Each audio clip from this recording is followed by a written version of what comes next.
Okay, good morning, everybody. Today we are meeting here to discuss about multiple intelligence in education, especially into pre-primary segment. But before we start with the actual understanding of this, I would like to introduce myself. I'm Deepika Tandon, and I am into the education field for the last 23 years. And the last 10 years, I've been into curriculum implementation, designing, instructionals, and how to make learning and the curriculum or the books very easy for children. So I design children-centered and books which are for pre-primary segment. So here in multiple intelligence, if I have to talk about multiple intelligence is what? It is nothing but what NEP is now saying, that we need to keep the child in the center and not outside of the circle. This means we have to understand the child very nicely, that what is the learning style of the child, what is the pace of the child, this we are discussing now. But this multiple intelligence is actually into that phase only, where we understand how we need to teach one particular topic into different ways, so that different types of learners make it very, very easy for them to understand. So here it is discussing about the learning styles. Now, what is learning style here? This means some students would like to learn through music. Some students would like to learn through kinesthetic or maybe by doing some activities. Some learners will understand few topics by maybe listening to stories or by singing songs or doing some art and craft. So that is your learning style, which caters to different learning styles of each child. Second important point into multiple intelligence is inclusive teaching. What is inclusive teaching? This we are not leaving, suppose there is a class of 20 students. So we are not leaving or single out one particular child because his style of learning or his style of understanding is different. So here inclusive teaching is we have to incorporate or inculcate those teaching strategies also, which invites the participation of all the children in the classes. So this is encourages inclusive teaching strategies, which ultimately leads to academic success, which means the student's engagement is there. And when the student is engaged into learning, automatically the child is confident and we achieve the academic performance of whatever success mantra is there for learning, we achieve that. Next is applying. How do we apply? It is very easy to talk what is important, but main thing comes how to apply multiple intelligence into teaching. So first thing is that whenever we as educators, we need to design our lessons in such a way that it reaches all the students. This means in my one activity, for example, I'm doing letter A. The letter A has to be taught maybe through some songs, maybe through some craft, maybe through some games where identification of the letter is done. So that is how we need to design our lessons that reach all students. Second important point is different modalities. What does that mean? That we learn through visuals by eyes, auditory by listening, kinesthetic by doing some activities, and logical thinking comes in the last, where the child has to apply the solution on their own. Third important thing is personalized learning. Why personalized learning becomes important? Because as we just told, as I just told you, that all students are different, their learning styles are different. So when I am different, so I need my own personalized learning plans. So multiple intelligence creates a more personalized learning experience for a child. So that is application of multiple intelligence. Now, these are the various 9 intelligences now. Okay. So first one, if you look at the child with the hands up, it says intrapersonal. We'll discuss this along with the pages of the books later. Intrapersonal is all about how do I explore myself. Verbal is what we are talking right now, what it's through discussion mode. The third one is your musical, where we are learning through rhymes and stories. Interpersonal is a collaborative work. Existential is a very recent one, which we'll discuss again later, where we as humans exist for a purpose and why this learning is important for our existence. That is what existential intelligence is. Bodily or kinesthetic, as we all are aware, this is all gross motor skills, logical and visual. Naturalistic. Naturalistic is where we are going outside and learning in the real environment, which was really propagated by an educationist here in Gujarat by the name of Giju. By his very nice book is there, Muchani Ma, which is all about naturalistic. Even Rabindranath Tagore ji, even Gandhi ji propagated or promoted naturalistic learning. This means learning outside your classroom and gaining all the experiential learnings from your nature. Now, linguistic intelligence. Now, we'll discuss all these intelligences into detail bits in systematic way. What is linguistic? A person's ability to use language effectively, both oral and written. Now, what are the different kind of activities? What we can do through this is basically about your storytelling, writing, or maybe short poem or debates. Debates means discussions. Why debates are important even at a very smaller level, at a preschool level, is it's all about respecting my opinions. Okay, so that is, debate is not always negative, but to discuss about my opinions and sharing my opinions with conviction. Then group discussions, again, very healthy. Why group discussions are important? Because it allows me to respect the other person's opinion also, and it makes me a good listener. Then fill in the gaps kind of activities, which we normally do in higher grades, or maybe lower grades also in senior KG, we can do that. Conducting interviews, basically asking questions, because whatever comes to your mind, it's all about thinking. So conducting interviews and word games. That is, these are the ways, 5, 6 different ways by which we can reach the linguistic intelligence. Suggested activities. Now you'll say, ma'am, you told that linguistic, but what kind of activities would we do? For example, here I have given brainstorming. Okay, we give something, an object, and we brainstorm on that. Maybe we can discuss about the shape, the color, the purpose, or the use of that particular thing. Then second is we can solve riddles, anecdotes, jokes, okay?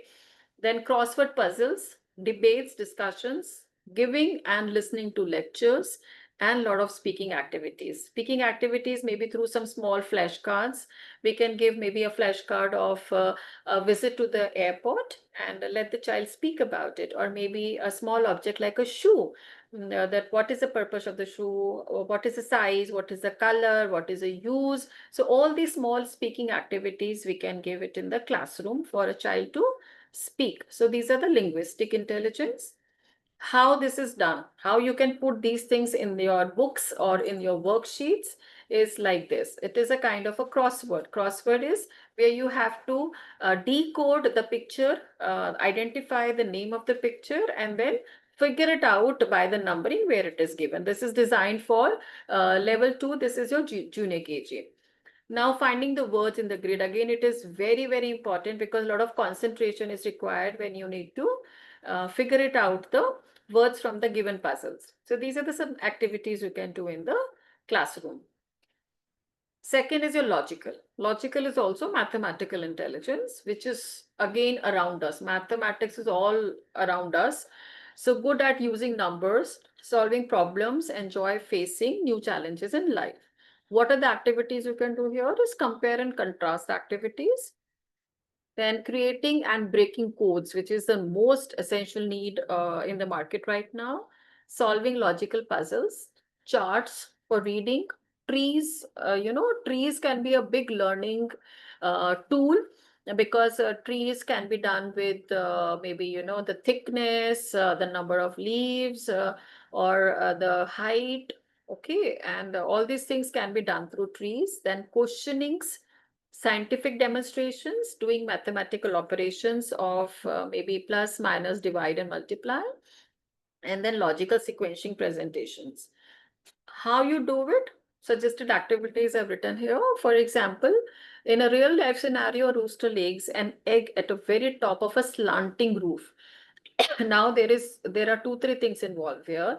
An egg is laid on a slanting roof. The children are aware that a slanting roof normally roll down the things.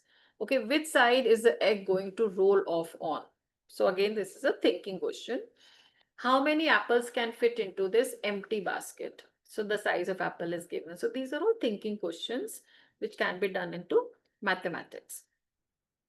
Now, visual and spatial intelligence, which is again your ability to imagine and form pictures and transform them into ideas, visual ideas and expressions like video, mind mapping, making a movie, making a collage. For pre-primary, making a collage is also a very interesting activity, and making a movie and mind map also. Art, cartoon, PPTs they can make. So these are the few activities like this. It should look like this. What is a mind map? That we have one focal point, and from that we can make the various branches. We can make various branches. For example, I just told about tree. What is the use of the tree? So in use, again, you can branch out to 4 5 points. Then how, what is needed by a tree, again few points are branched out. So by brainstorming, by minds mapping or brainstorming, we can do these kind of activities in the classroom. Next is the bodily and kinesthetic intelligence, which is using the part of the entire body into solving a problem or performing a task. For example, planning and attending a field trip. In a field trip, when we go, we are not just going to see the things there, but there is a lot of thought or there is a lot of study which is required to analyze things there when we go there. For example, when a child is going maybe to a cake shop or to a bakery. So it is not, the child is not going there to eat only the cakes, but to understand the process, the ingredients required, what is the process, the first thing to do, the second thing to do, the micro, the temperature, the oven, all these things the child is able to understand. Then doing role plays, miming, dancing, building models and grammar games. All these are the bodily kinesthetic activities which a child can do.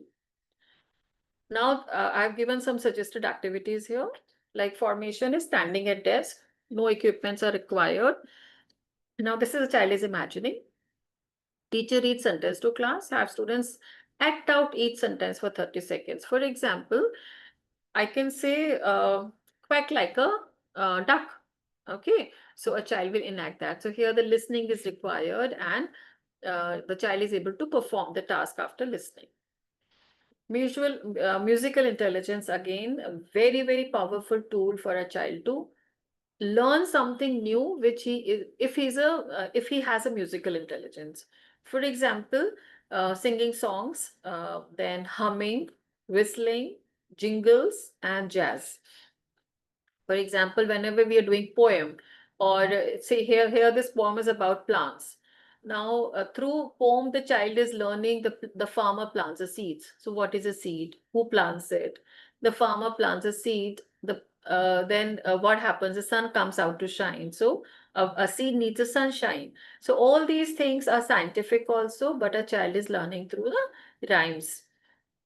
Interpersonal intelligence, which is respecting the others also, empathizing with others also. For example, conducting a meeting. Children can sit in a group, they can have a discussion on, if suppose they're going out to play a game, that who's going to be the team leader, what kind of games are we going to play. They can conduct small meetings, they can have group work when it is going to make a collage or maybe some craft work. Then practice giving and receiving feedback, which is very important. It is important to receive feedback also. Now, feedback can be your negative feedback also, and it can be your positive feedback also. Then surveys and polls. A small surveys in the classroom of pre-primary can be to go and check the number of taps they have. If any of the taps is leaking, so how can we save water? If any of the dustbin is not emptied into the in any class, that can be done. So there is a kind of interpersonal where they are doing it as a group project and also solving problems. Now here one exercise I've given is compare your thumb impression with that of two of your friends. So this is interpersonal where group activities are involved. The next one is intrapersonal, where we need to self-introspect about our abilities, because ultimate progress or the ultimate success comes when we follow the Kaizen model. What is the Kaizen model? It's a Japanese model where I need to outperform myself. There is no outside benchmark for myself, but I am my own benchmark where I need to introspect that, oh, 2 months back I was not able to trace on something, or I was not able to read, but now after 2 months of my practice I'm able to read few letters or make sentences. Then thinking about your emotions, feelings, and appreciate yourself. For example, writing journal entries or maybe diaries, activities involving self-reflection is assessing one's work, as I just told you, setting and pursuing my own goals. Self-talk, which is again very important, is the inner speech that includes the questions and comments you make to yourself. Like think things through or interpret events, that how did you like it, or you why you did not like it if you did not like it, and then interpret messages of others, respond to your own experiences. Here the listening skills becomes very important. If we are not able to listen, we are not able to uh, get the message or think about it. So interpersonal or self talk is very, very important.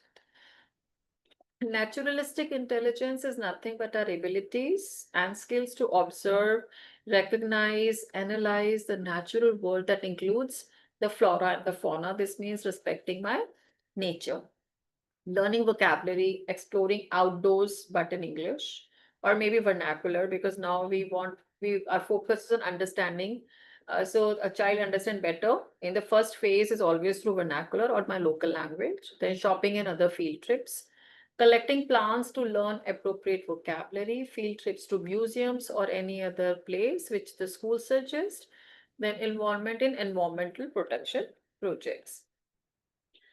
Suggested activities. Now, these are all related with your naturalistic things.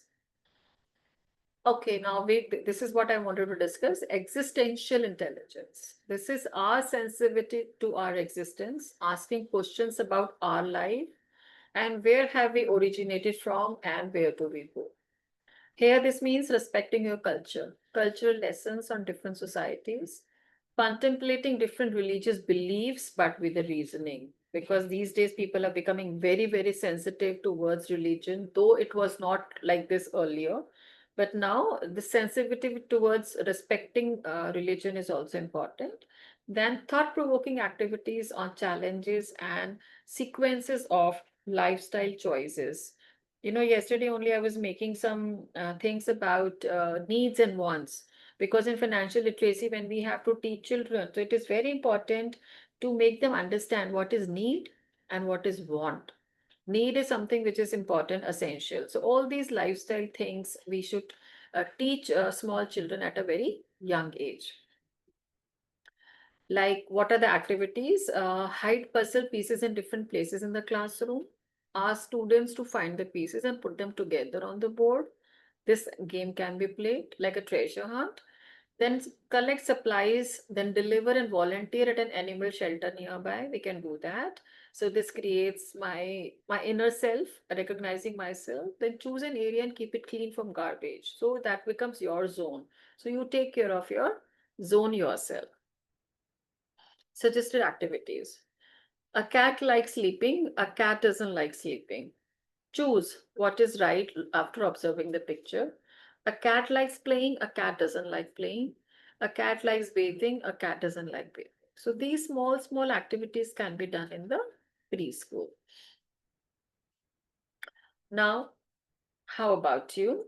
Do you like? Now we connected with the nature first, with the cat. Now, do you like sleeping? It's all about me, my own existence, my own preferences, my own likings. Do you like sleeping? Do you like bathing? Do you like playing? Now work with your friend and compare your answers. So this is all about existential learning. And then again, I've given an example of coding and decoding can be done by making their understanding more deeper. Now, these are all practical strategies which are there to cater to multiple intelligence into the classroom. Now, I think I should go back to my previous first slide and tell you one small example of how one topic can be done in the different nine styles of multiple intelligence. For example, we take the one example of maybe a butterfly. Okay, so how a topic of butterfly can be taught in different ways. For example, if we talk about musical. Very easy. We can create a poem on butterfly, and we can sing a poem on butterfly. Interpersonal is when we can give the drawings of different types of butterflies with different colors and different designs, and then students can discuss about butterfly amongst themselves. Oh, mine is green in color. This is the size. Mine is red in color. Mine has one number of spots which are different. So all that discussion can be done. Bodily kinesthetic, again, we can create a dance in the form of a butterfly. Children can wear the wings and they can perform a dance. The naturalistic, again, we can discuss about how a butterfly hops from one flower to another, collecting nectar, and how their wings are shaped. See, logical, we can teach about symmetry in butterflies, how their wings are symmetrical. So the topic of symmetry can be done. So if the butterfly as one topic can be taught in multiple ways. So this is multiple intelligence. Okay, one topic taught into different ways where all the different types of learners are enjoying it. As I started in the beginning also, if my child is musical, if a child loves music, then they will learn about this butterfly through music. If a child is logical, then they will try to understand how the symmetry or the pattern is given in the butterfly. If the child is naturalistic, they will learn about butterfly from the nature, that how they hop and how they breed, what is the lifestyle, what is life stages of a butterfly, and all these topics can be done. So this is multiple intelligence into preschool. So any questions which I can answer? Thank you, ma'am. If you can stop sharing the screen. Yes. So, what inspired you to start writing for preschoolers, ma'am? What inspired me to write for preschooler is the pedagogical approaches, because when we talk about a pre-primary curriculum, it is very static. Okay, they have to teach A to Z, so they have to learn A to Z. But pedagogical processes make it more interesting. When I say pedagogical process is nothing but multiple intelligence, and suppose letter A needs to be taught or letter T needs to be taught, for example. So how do we teach that? Should we only tell the children to open their books and start understanding what is T and tracing on the lines and then make letter T on their own? No, that is not the right process. Okay, so for me, it was very important to understand and deliver a curriculum which is based on how this needs to be taught. So that was the reason I started designing a curriculum with pedagogical approaches. So how do you get these ideas, like for the content? Okay, Mhm. the idea comes after interaction with lot of schools and students, ma'am. Because I'm always learning. Because when I learned, it was a different way. When I dealt with my own kids, it was a different way. But this new generation is learning in a different way. So I interact with a lot of people, take feedback from a lot of people, and then I thought, okay, let's make it one more different style so that they learn it better. See, ultimately, what we have to do is we have to make the learning enjoyable and engaging. So, how you make it enjoyable is by making the books very colorful. So, the colors appeal them. Then, second is activities, because if you give them monotony, they will not like it. But if you give them four activities to do letter T, they will love it. So, at the end of the fourth activity, the child will say, okay, I have learned it and I want to do it myself. So, I don't need you. So, that was Mhm. one thing. Yeah. So, what's the most important thing you keep in mind when writing for these little learners? Most important is to make it very appealing, ma'am. Anything which is colorful, which is easily understandable, which they can relate with, is something which gives them confidence.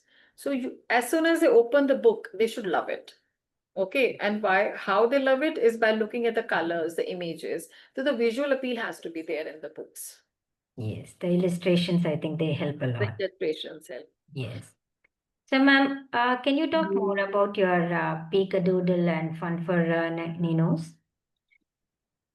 In fact, these series I have designed almost 6 years back. Mhm. Now I'm coming with a one more model in the market by the name of Little Pebbles, a small steps to big learnings, which I'm launching this year. So again, this book is based on this philosophy only, that it has to be appealing, it has to be designed in such a way, or the flow of the curriculum. Now, very important, which I did not mention, is the flow of the curriculum has to be very teacher friendly. Why I'm saying is teacher friendly, because sometimes we hire girls who are not that experienced into pre-primary, but they're working on the foundation level. So I have designed the books in such a way that teacher does not have to juggle with the syllabus planning. What comes first has to be in first few pages. What is difficult? So the laddering or the progression of the curriculum has to be very seamless and very, very teacher friendly. Right. So that is important.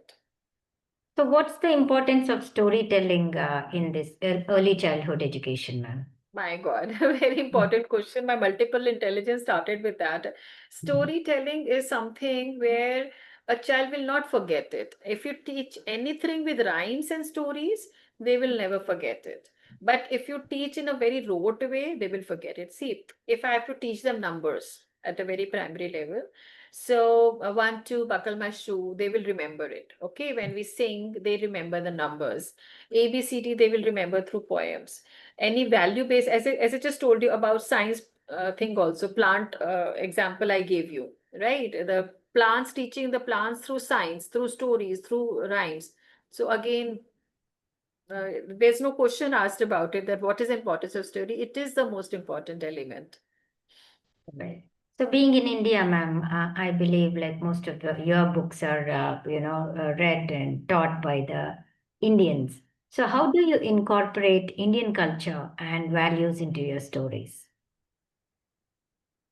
First of all, ma'am, Indian culture is like, when we talk about fruits and vegetables, for example. So of late, I have started observing the availability of kiwis and avocados in India, but not in the rural market, right? Right.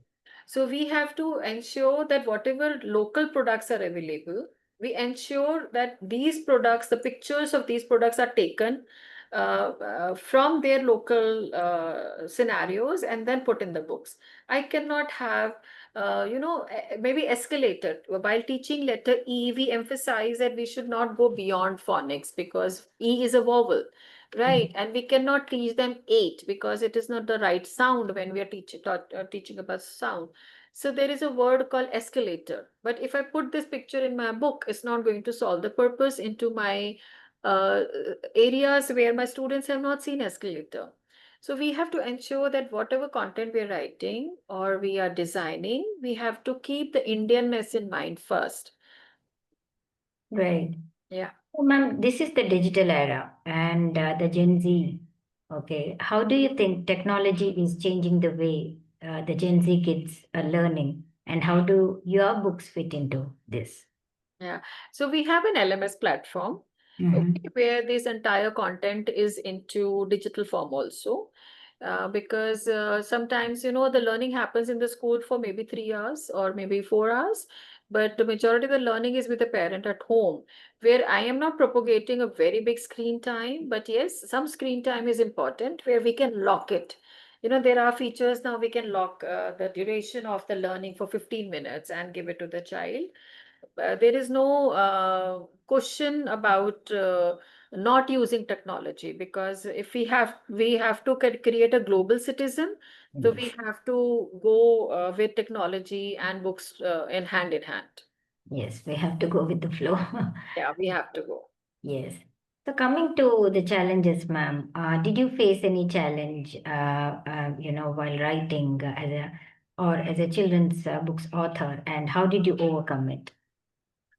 Challenges, as such, it's a human factor. A human challenge is always there, where, see, writing book is not a challenge, Mhm. but execution part of making the books, timelines, then feedbacks is a challenge. Why I'm saying feedback is a challenge? Because you design the way you think about it. Me as an educator or me as a mother, I think take inputs and design. But sometimes there are things which a school may disagree with me. So those were the challenges where I had to convince people that no, this is the right approach. For example, I'll just tell you, when we talk about teaching letters in 3-year-old child or a nursery child, when it comes about writing part of it, okay. So our letter A starts with slanting lines and a sleeping line, okay. But their fingers, their pencil grips are not that very strengthened to start with slanting lines. The second letter is letter B, which has one standing line and two curves. Okay, so now that is not the right approach when it comes to only writing. So the right approach for this is to make the standing line first, make the children practice with standing line, then sleeping line, and then teach the letters which are made by only standing and sleeping line. For example, there are 6 letters like T, I, L, E, F. These and H. These letters are just made by standing and sleeping line. This is known as a stick letter approach, which is a very applicable concept of teaching writing to a 3-year-old child. But to convince a school that no, we should not start teaching writing by A, B, C, D was a big challenge for me. But I had taken sessions with schools and trustees to make them understand that for writing, the stick letter approach is right. So that was a challenge I faced. So after this, what's the best feedback you have received from the parents or teachers, ma'am? The very positive feedbacks on the books, and some parents said, "I we wish we had this kind of a colorful and wholesome curriculum or a holistic curriculum for us also." So children love your book, so that was a big thing for me. Can you share any favorite moment or memory from interacting with your young readers? So interaction. I went to one of the schools I remember now, and nobody knew who I was. I just walked in along with the principal and the teacher, and the way the children were filling in the colors. Okay, I had done a lot of art integration into the book. So when they were doing the books. And they were asking the teacher, "Ma'am, can we go to page 10 and do that also? Ma'am, can we go to that page also and do it?" So this means they wanted to complete the book on their own without following the syllabus. So that was a very wow moment for me. That's really great. That's an achievement. Yeah. So, what's the most important skill you think children should develop in preschool, ma'am? Ma'am, there are so many skills, but I think when I talk about multiple intelligence, the existential thing, and when and me and myself, like how do I think about me, for me, and how do I make my actions better, my thinking better, is the most essential skill right now. Being empathetic towards others, be good listener, because acceptance is very, very important, that if parents are saying something, I need to accept it. Right. So I think you answered my next question. I was about to ask you, how do you think children's literature can help shape a child's worldview? So as you said, these are the important skills, being empathetic and so on. Yeah, that's really great to know. So, last but not the least, ma'am, what advice would you give to aspiring children's authors who want to make a difference, like you? Children's author. Yeah. Okay, now I think maybe my next curriculum will be based on stories. The stories from the Panchtantra, the Ramayana, the Mahabharata, or why they should take the essence of the learning from these epics. I don't call them mythology, I can call them epics.